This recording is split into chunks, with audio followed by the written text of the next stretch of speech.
Seems people seem to be enjoying that, especially I did put up last week's, by the way. I used Thursday's lab for last week's. I was more happier with my delivery on Thursday's lab than I was Tuesday's lab. So you're more than welcome to watch Thursday's lab, which is the same thing we did on Tuesday, if you're a little confused. Okay, so let's go over some vocabulary. I sure would hope you guys can help me out with some of this vocabulary through the chat or through speaking through your microphones. Maybe kind of get a conversation going here and we can roll through these. Okay. Define the terms below before coming to the lab. Well, if you haven't done that, I'll be happy to do that for you. These terms are found in your textbook or in the cardiovascular exercises. So you've probably heard some of these vocabulary words before. Can somebody tell me what systolic pressure is or what systole is? We'll try to break it down from there.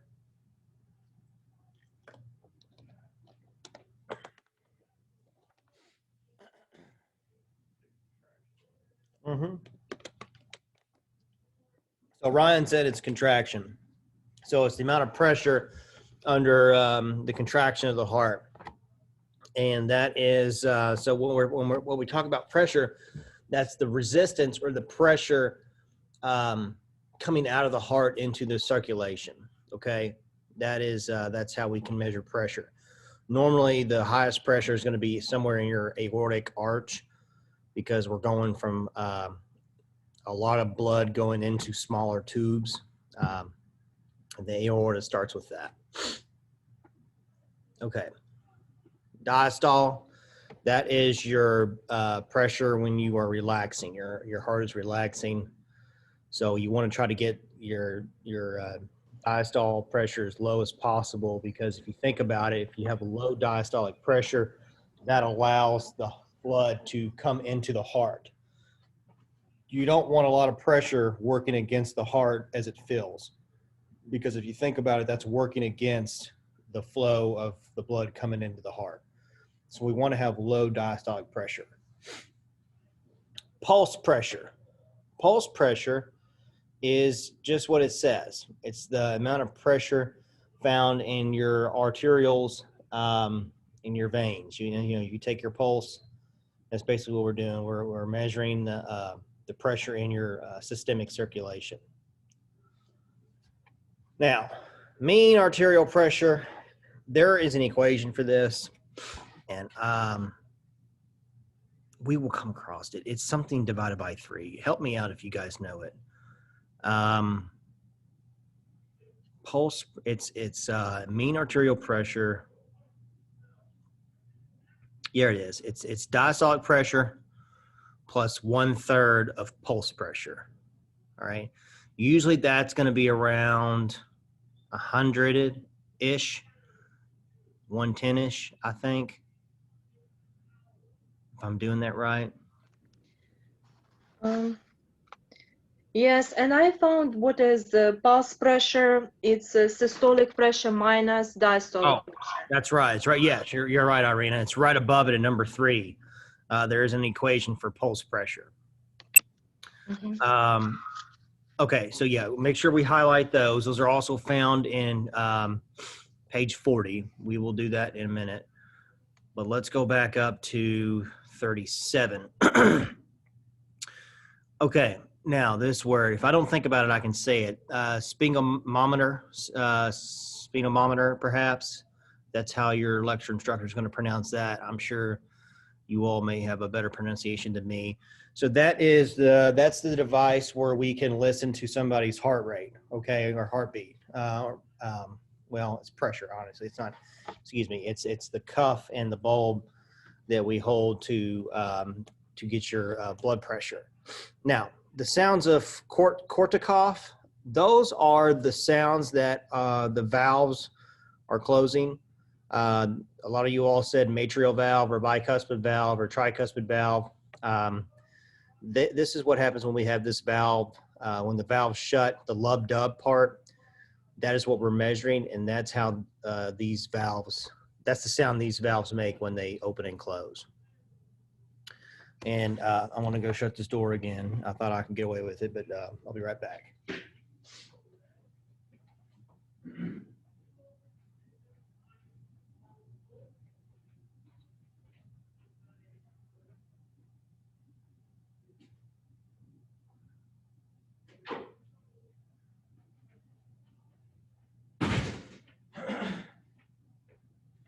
My loudest days, I don't think I could ever be as loud as that guy over there. He's got a carrying voice. Okay. The Bainbridge reflex. Does anybody know what the Bainbridge reflex is? Yes. Yes. It's the it's where the location is. I think is the Bainbridge reflex. Before it has something to do with how your body will adjust the blood pressure in your circulation. Now, I have to remember where this is. We may have to look it up on Wikipedia. I want to try to figure out where. I forgot where the location is. It may be in your carotids, but let's revisit that. Maybe some of you guys can help me out with that if you have an idea where it's located. But we will kind of go over that later on. Arterial barrel reflex essentially is the same thing. This is going to be found in your aorta.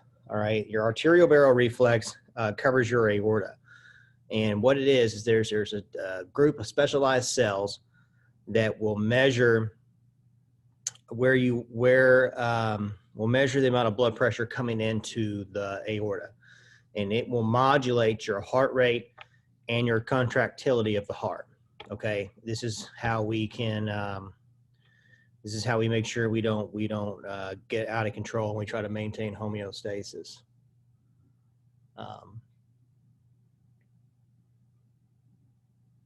Okay. Number 9 is contractility. Contractility is how hard we contract the heart. This is called a positive and negative entropic agent. Calcium, what we talked about earlier, calcium is something that we do that we use to run a, what am I thinking about? I'm thinking of a when somebody's asystole and we run a code on them, that's what it is. Like we have a code blue where the heart has stopped beating, and this is part of the protocol that we will use along with epinephrine to jumpstart the heart again. We use a positive entropic effect, and that is calcium and epinephrine, and you usually get a shot straight into your systemic circulation, or perhaps even some emergent situations would be the heart itself, and that's how you try to get the heart going again. Okay. Now, there are some protocols for the lab on page 39 and 40. We've kind of discussed that already. Since we're not going to partner up today, let's try to go through these together.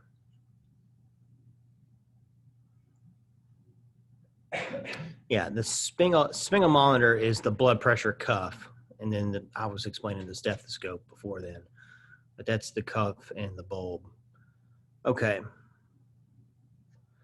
Now I think we were down on page 40, so I want you to make sure you circle and highlight the pulse pressure equation, which is systolic pressure minus diastolic pressure, and then your mean arterial pressure. That is just your diastolic pressure, which should be around 90 or 80, plus 1/3. You know, it's not.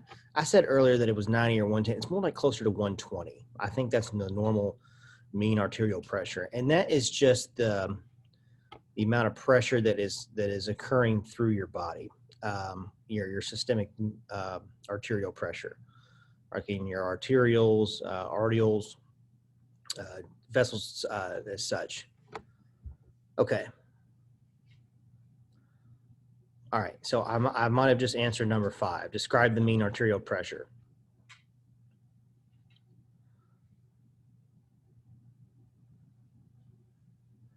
So if we have 1/3 of 80 would probably be right around 25.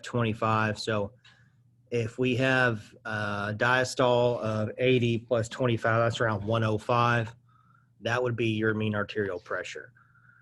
Because I just took a rough estimate of 1/3 of your diastole. So if your diastole is 80, then I'm going to say your 1/3 of that is 25 plus 80 would be, well, I'd use 70 as 105. If you use that, it'd be 115. So anywhere between 105, 125, 120 is just going to be your mean arterial pressure.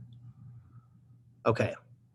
So do we all know what hypertensive is? Hypertension? I want to introduce that word real quick. Hypertensive basically is what happens when we have chronic high blood pressure. Sometimes it's genetic. Sometimes it's more anxiety related. They say people with type A personalities who are more like wound tight tend to have higher blood pressure in their later stages of life. You know, I think, as much as I hate to regret to mention it or acknowledge it, I guess is the word I'm trying to say, is that I think I'm type A just because I get it from my mother. My dad's more type B. I try to be more type B, but sometimes it's just the way things go. And type A, you sit there and you're like a perfectionist and stuff like that, and you have this type of anxiety and stress that comes along with it. Sometimes you can develop hypertensive states later in life. Type B is more laid back, relaxed, and, we're going to get it done when we get it done. And they're equally as successful as type A people. I think I always try to be type B, but it's just hard sometimes, especially with probably sitting in your own shoes, being students these days with these semesters. That's what I remember the most. Okay. The apical pulse is basically the apical pulse and the radial pulse. Now, the way I understood that is the apical pulse is taking your heart rate up here like you normally would, right on top of the heart. That's going to be the apical top side of the heart. And then the radial is going to be taking your blood pressure right here on your radial artery, otherwise known as your radial, right next to your radial bone near your wrist, right above your thumb. They say it's just as accurate, but I always thought your apical is probably the most accurate.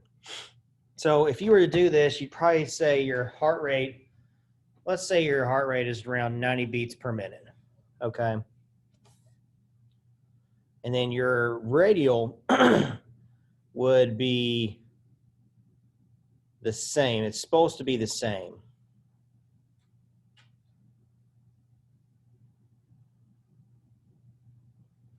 So the answer to the question is, why can't the radial pulse be greater than the apical pulse? Well, it kind of goes back to accuracy, right? We kind of just discuss that. Accuracy in this case is going to be found right when I mentioned the most accurate blood pressure of the heart is going to be in your aorta, which, if you guys remember where the aorta is, it's right above your heart, which if we're measuring the apical heartbeat, we're measuring right up here at the top. So your radial is going to be right. Yeah, Raymond, that's kind of what I was going to say. That Raymond put it, just nailed it right there, is the distance from the heart. So it's not going to be as accurate.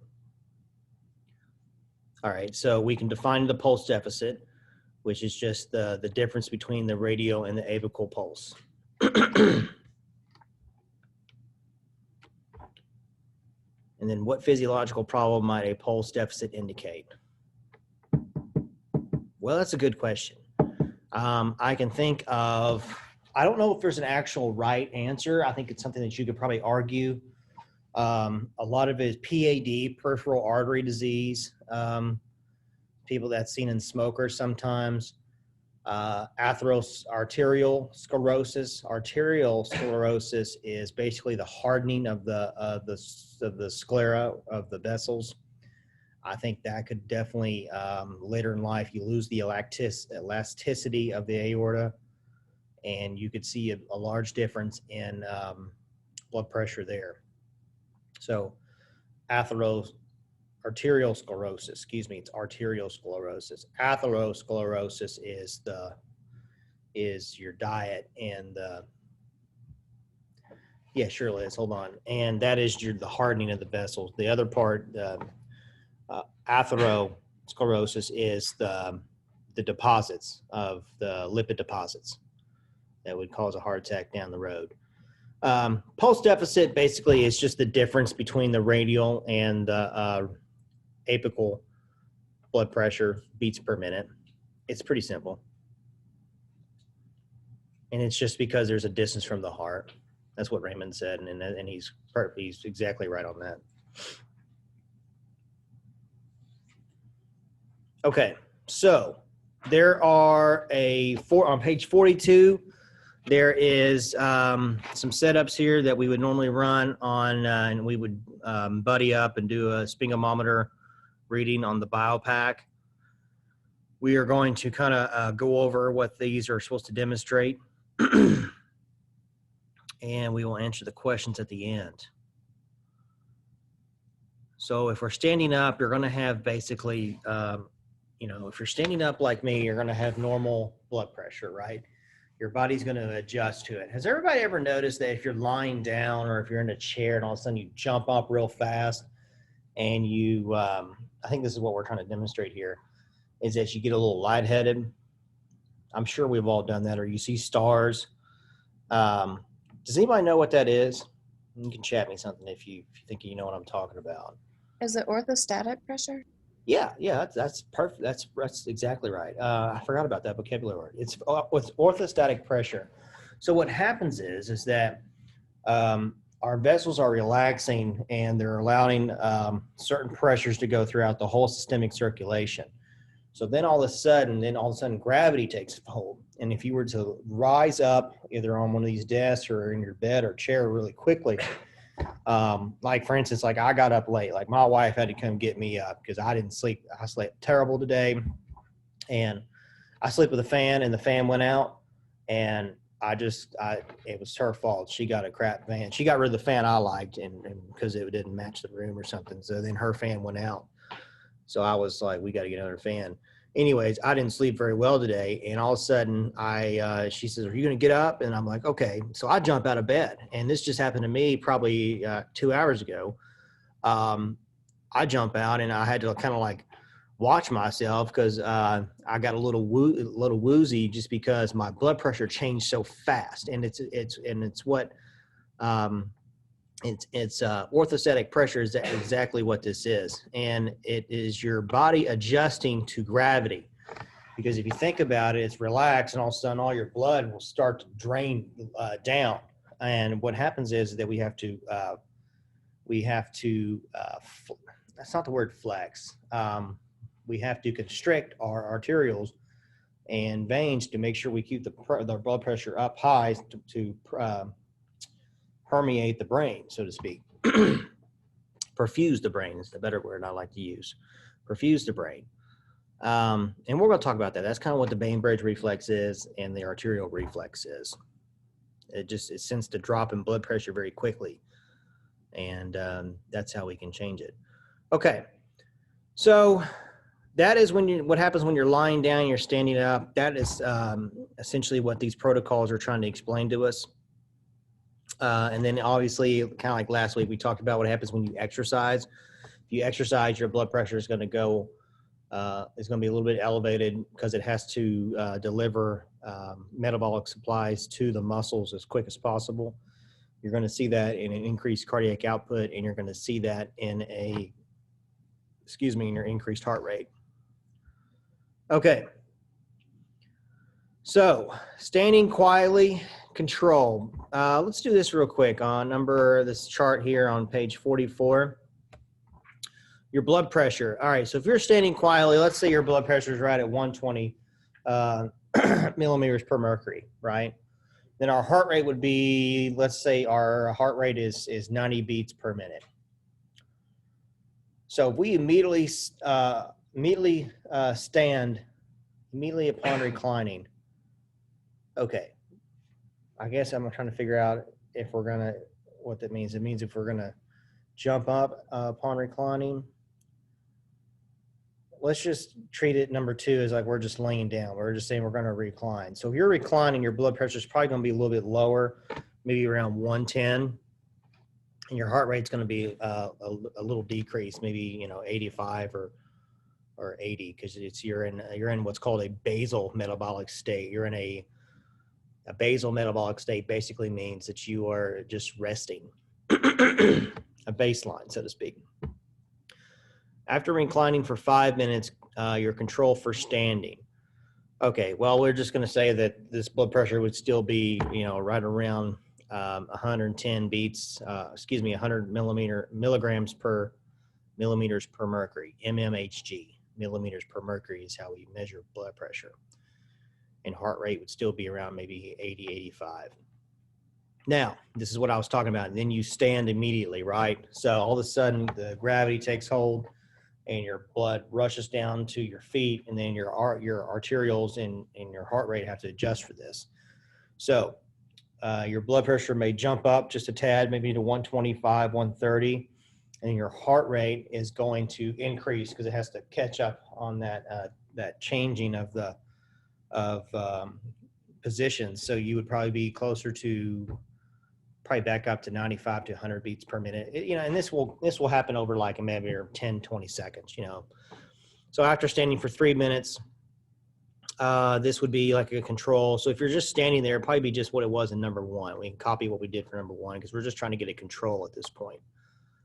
And then once we start to exercise, we will see an increased heart rate of, anywhere from 130 to 150, depending on our degree of exercise we're doing. And a blood pressure would be probably around maybe 130, 140, depending on how well in shape we are.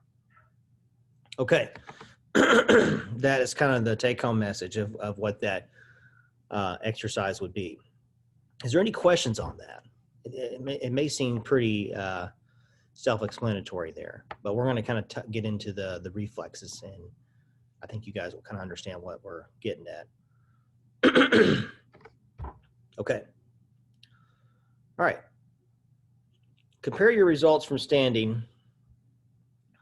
Hold on here. There we go. Compare your results from standing control to immediately reclining. What difference did you see? Give a physiological explanation for these results. Think about how the Bainbridge reflex might be involved. All right. Well, you guys have kind of heard me talk about this. Do you think you have an idea of what number 2 is asking you? So we're trying to compare what happens when we have a standing control and then we're immediately reclining. So we're taking gravity out of the situation. And the Bainbridge reflex basically monitors your amount of blood pressure in your systemic circulation. So if we're laying down, we're taking gravity out of it. Your Bainbridge reflex should lower your blood pressure. All right, you should go under what's called a parasympathetic state. Have we gone over sympathetic and parasympathetic states in the lecture? I don't want to use that word if we haven't talked about it yet. Okay. Yeah. All right, cool. So so we're gonna introduce those words, or at least go over again. So parasympathetic state is rest and digest. So in this case, we're resting. Okay. Compare your results from reclining for 5 minutes to immediately standing. What is the explanation here? Well, it's kind of what I talked about earlier. You're going to have the sinking feeling of gravity, and your Bainbridge reflex, your arterial reflex, is going to sense a decrease in blood pressure. So it's going to increase your sympathetic response, which your sympathetic response also involves your contractility.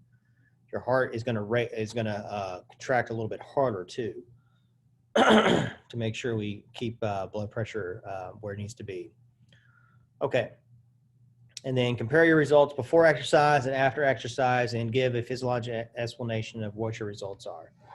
So eventually, when you're done exercising, obviously when you're exercising, you're under what's called a sympathetic state. And your heart will, your nervous system will accommodate for the amount of demand that it has on the heart.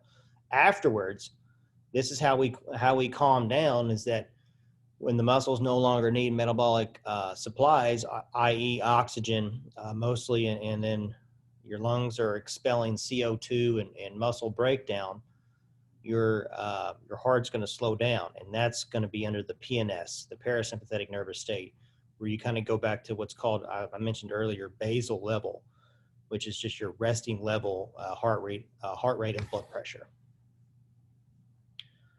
Okay, 46. Now, this is where your baroreceptors are. So when I talk about baroreceptors, I'm really talking about what is sensing your blood pressure, okay? Now, I mentioned there's a specialized group of nodules in the aortic arch that really will modulate your blood pressure because we don't want a lot of pressure going through your heart. And then also in your carotid sinus is another area that we try to monitor your blood pressure up there. Does anybody know why we have the carotid sinus receptors?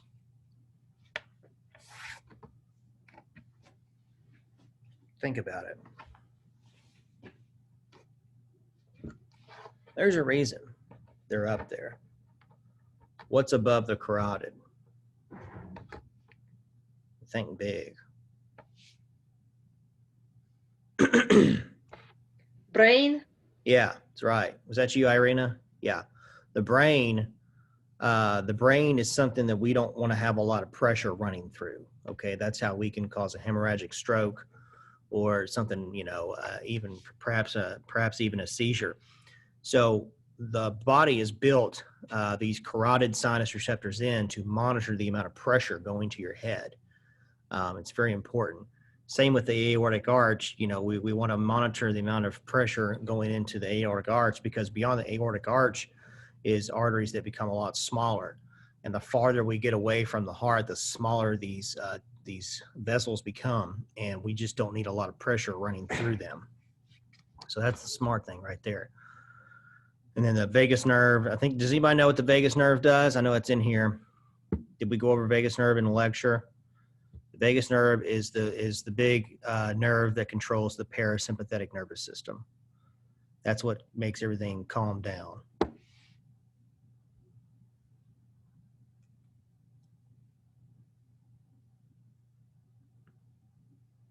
Okay. Now, let's try to go over the cardiovascular center of what happens when we have a decrease in blood pressure.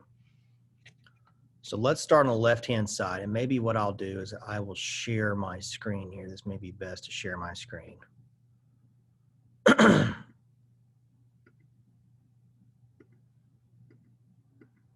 Okay, so on the left-hand side, where it says under arterial baroreceptors. Do you see that, Ryan, on the left-hand side? It's a blank blood pressure. So if we were to if we were to decrease blood pressure, right, we're gonna be under the decreased blood pressure state. If we were to decrease blood pressure, our arterial baroreceptors will sense that, okay? And they will increase the afferent. Afferent is what's away. Sorry, I think my microphone just cut out. It's annoying. Cut out there. I had to reactivate my microphone. Afferent, the sensory receptors that are coming into your heart. Okay, so afferent increase.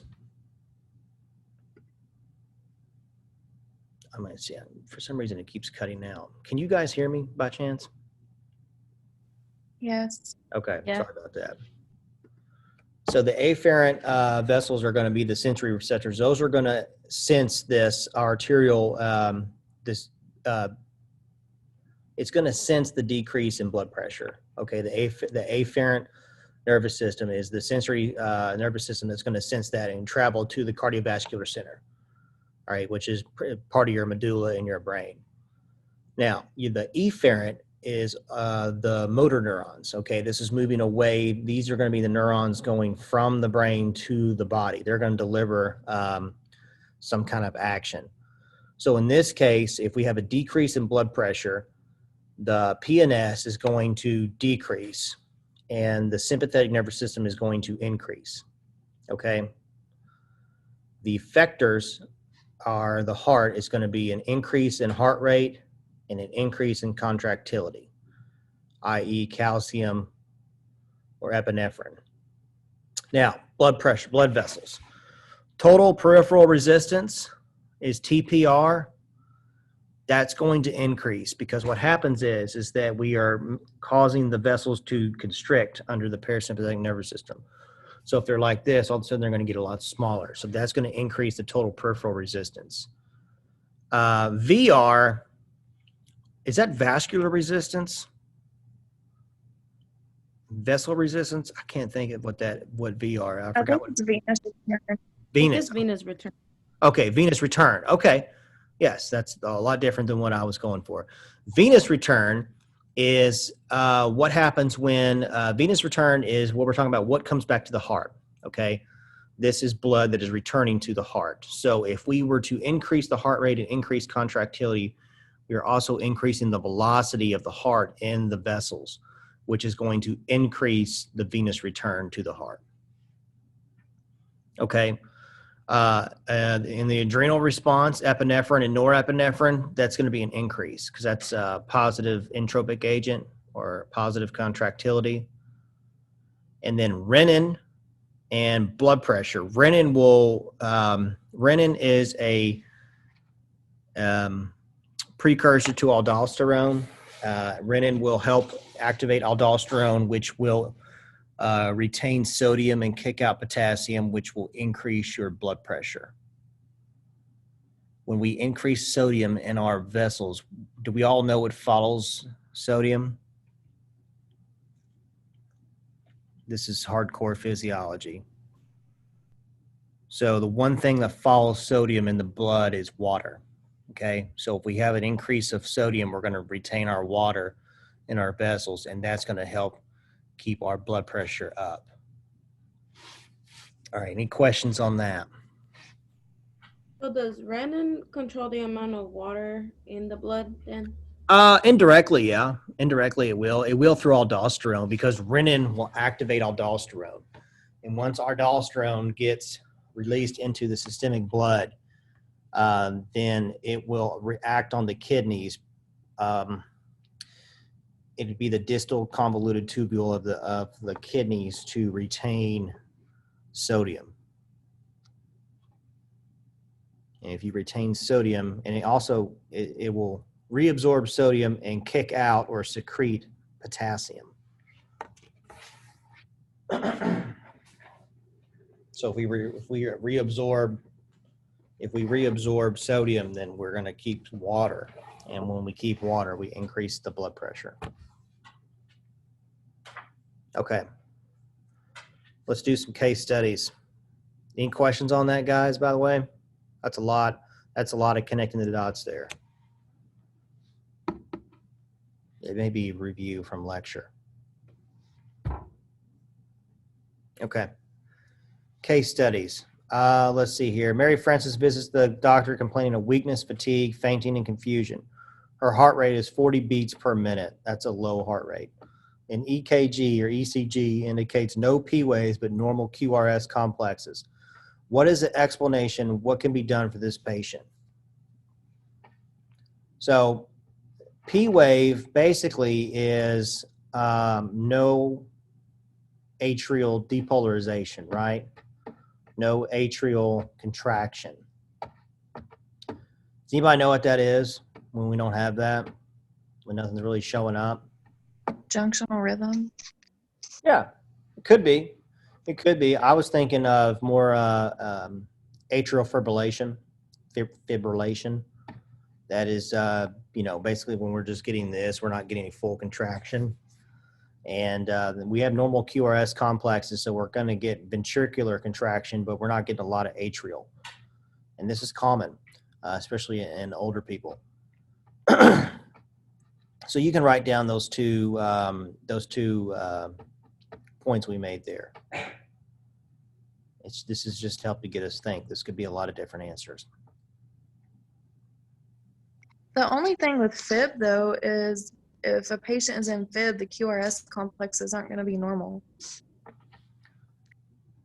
Yes, there's some truth to that, but I would say that if it's saying no, you should see some, there's two of them, right? There's atrial fibrillation and then there's ventricular fibrillation. The way I'm thinking about it, if there's no P wave, then you're going to get, you're not seeing any atrial fibrillation. That's kind of what I was thinking about. I think you would still seek some kind of QRS complex with ventricular fibrillation. Because if you don't have any ventricular fibrillation, then I think you're not doing too well. It's almost lethal in that case. VFib is lethal. It's Yes, yes, it yeah, has to be defibrillated. I agree. Okay. During a severe hemorrhage, John goes into a hypovolemic shock and his heart rate starts racing. Why does his heart rate increase? Well, if we're going into a hemorrhage, which means he's bleeding out, then we are losing the amount of volume in our vessels. If we're losing the amount of volume in our vessels, the heart will sense the decrease in blood pressure and it's going to increase our heart rate.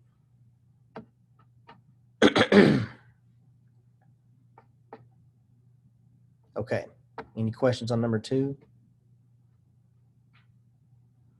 A hypertensive patient is successfully treated with diuretics. Discuss what problem his treatment is in addressing the role of kidneys in blood pressure control. Okay, well, this is bringing in a whole other aspect. So diuretics helps you urinate, right? And basically this is normally what it's controlling is for sodium. If we are urinating out a lot of sodium, then we are also urinating out a lot of water. So a hypertensive patient is a patient that has high blood pressure, right? And if we're treating them with diuretics, then we're going to almost go into a hypovolemic state, kind of like what number 2 is, if we're not careful. So what the kidneys do is that the kidneys will sense this and they will pump out, they will activate the renin, which activates the aldosterone, which will cause a retention of sodium and therefore water. And that's how we kind of combat too much diuretic use. Does that make sense? I know that's a lot there.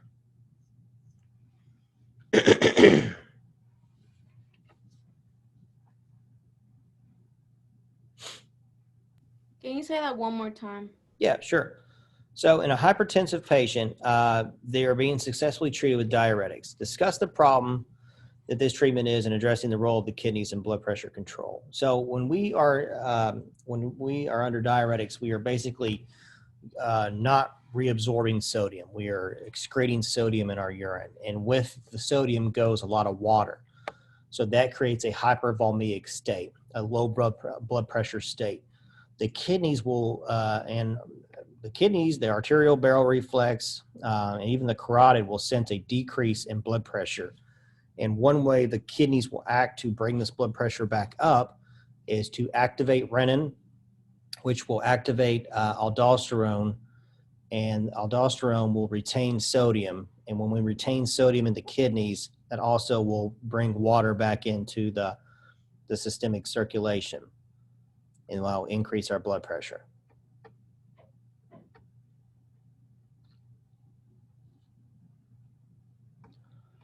Okay. Another hypertensive patient, number 4, is given captopril. I think that's how it's an ACE inhibitor. Captopril. And her blood pressure decreases. Explain how this drug works in lowering your blood pressure. So an ACE inhibitor really targets renin, okay?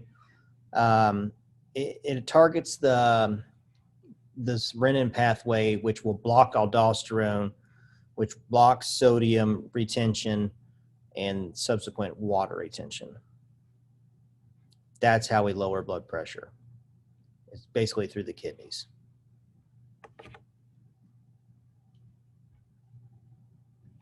Elderly patient sometimes gets dizzy. If he stands up too quickly, one time he almost fainted and is afraid that this will lead to a fall and bone fractures. So this is kind of what somebody brought up earlier about orthostatic pressure.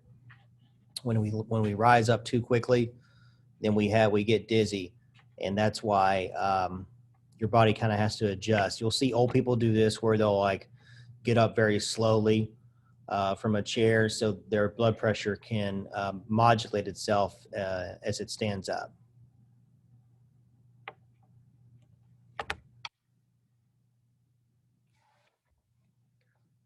Okay. After visiting a doctor, April discovers that her cholesterol levels are 250 milligrams per deciliter. Her doctor warns her that if she doesn't control her cholesterol levels, she is in danger of becoming hypertensive. April doesn't understand how cholesterol and hypertension are related, but since you've taken Bio 139, you can explain to poor April how the two are associated. What would you tell her? Be specific. Do you guys know? Do you guys know have any connection to this by chance? I think I kind of do. I want to see what you guys think.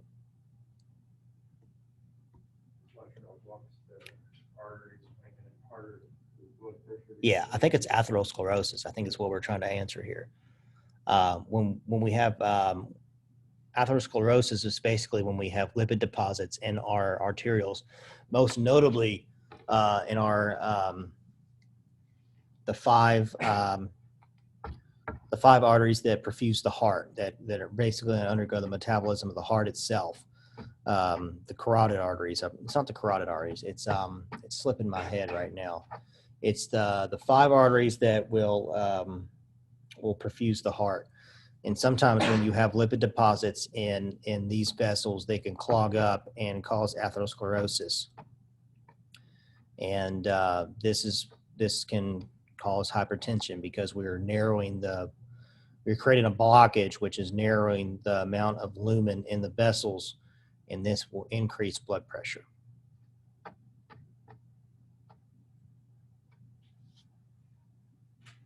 Any questions on number 6?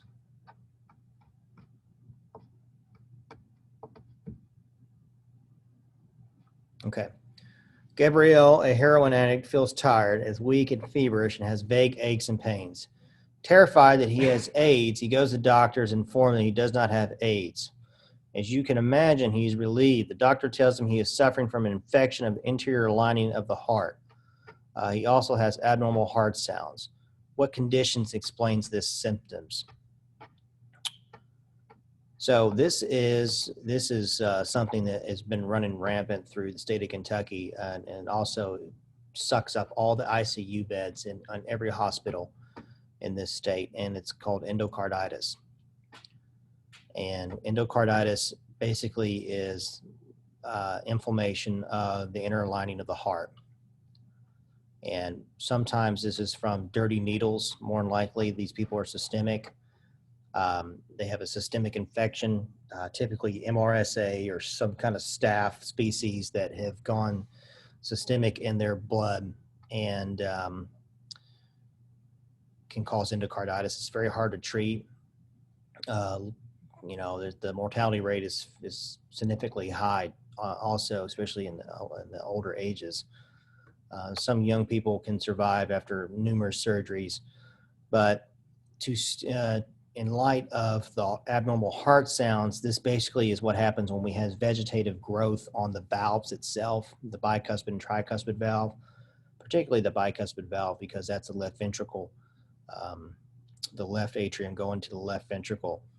And what happens is that there is growth on this. When I say vegetative, like vegetation, it is bacterial growth that is growing on the valves itself that will in time damage the valves.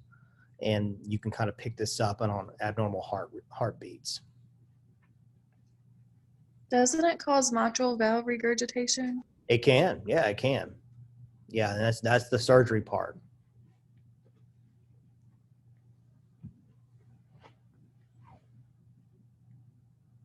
Okay, any other questions or comments on number 7? Okay, number 8.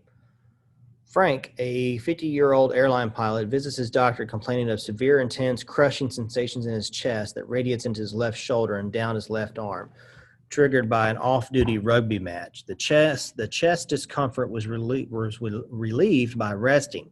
An exercise tolerance test was performed.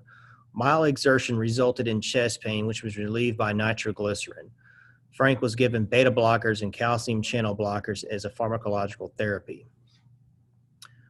All right, so we have some findings here. His heart rate was 98 beats per minute. His blood pressure was a little elevated at 160/110. Does anybody know what nitroglycerin is? Nitro, as they call it.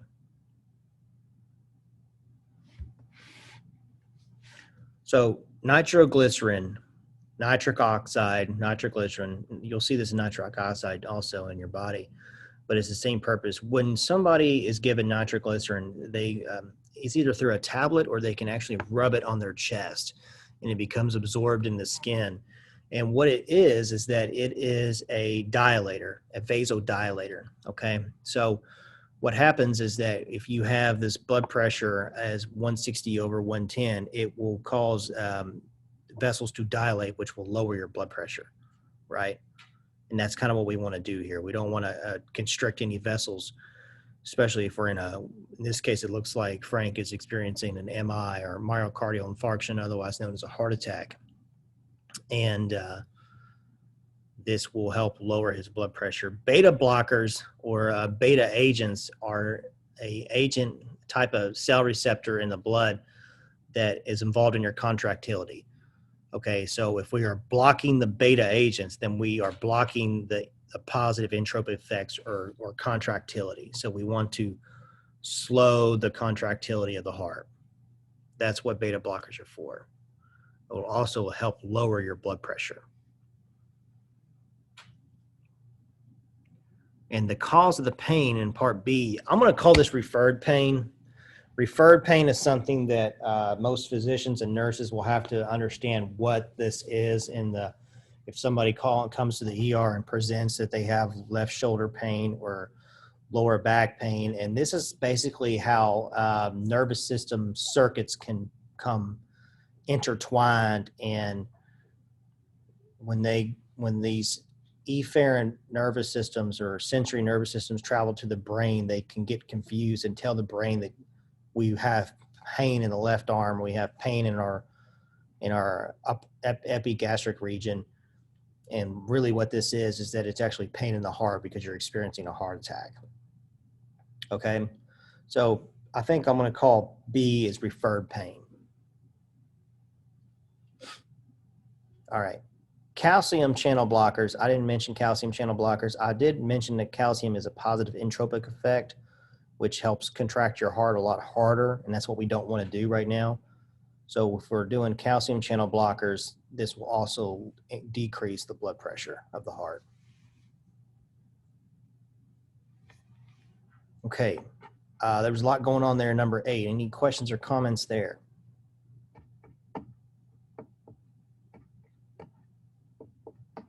Okay.